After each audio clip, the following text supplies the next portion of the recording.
O tak. Protėviai ar čia mūsų, matyt gal buvę. O jaučiamės kaip namo grįžę. Gal sutapimas ar ne. Kai grįžti namo jautiesi panašiai. Nuovargis, skausmai praeina.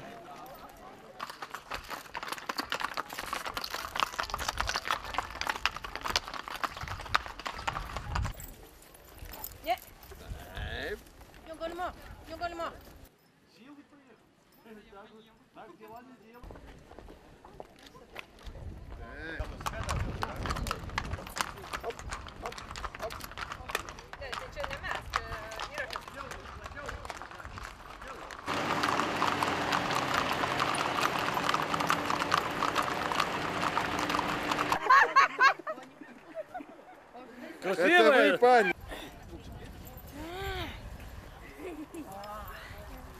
Давай з Артемкою двох проїдемося. Поїхати з такого. Не треба, вони 50 кілометрів. Kažkas atsitiko Alšiui. Jis arba apsinuodė, arba jam depresija. Vakar jisai labai nedrausmingai elgėsi kelyje ir Giedrius bandė jį pririšęs vesti kaip medžioklinį šunį. Tačiau jisai nemoka tai bėgti kaip medžioklinis šuo.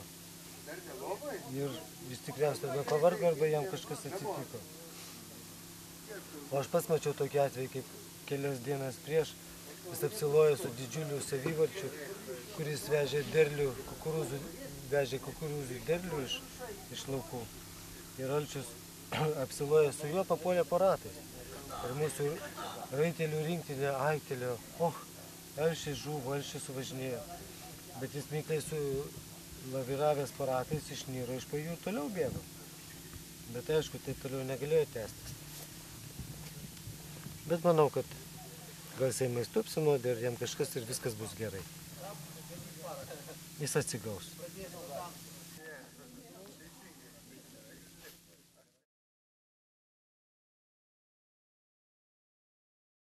Vaidai, važiuojate namo rytoj? Važiuoju. Kodėl?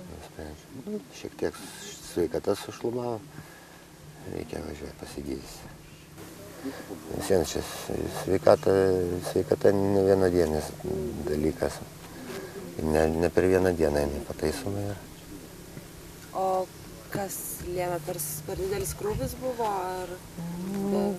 Gal ne, gal gyvenimo sąlygos. Dėl krūvio tai nemanau, kad jos per didelis yra. Normalus krūvis visiems. Ne pirmą dieną jojant. Šiaip koks įspūdis apie tą laiką, kurį čia teko būti? Labai smagu. Labai smagu buvo pabendrauti su žmonėm. Žiūrėti, kaip keičiasi gamtovaizdis, kaip šalis keičiasi, Baltarusija, Ukraina. Nesigailit? Ne, nesigailiu nekiek. Bet išvažiuoti gaila truputį? Be abejo gaila išvažiuoti. Tai aš irgi tikėjausi, kad iki pat Juodosios jūros dainos.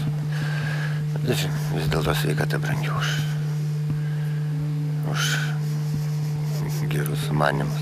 Kaip manot, visi pasieks tikslą? Manau, kad taip.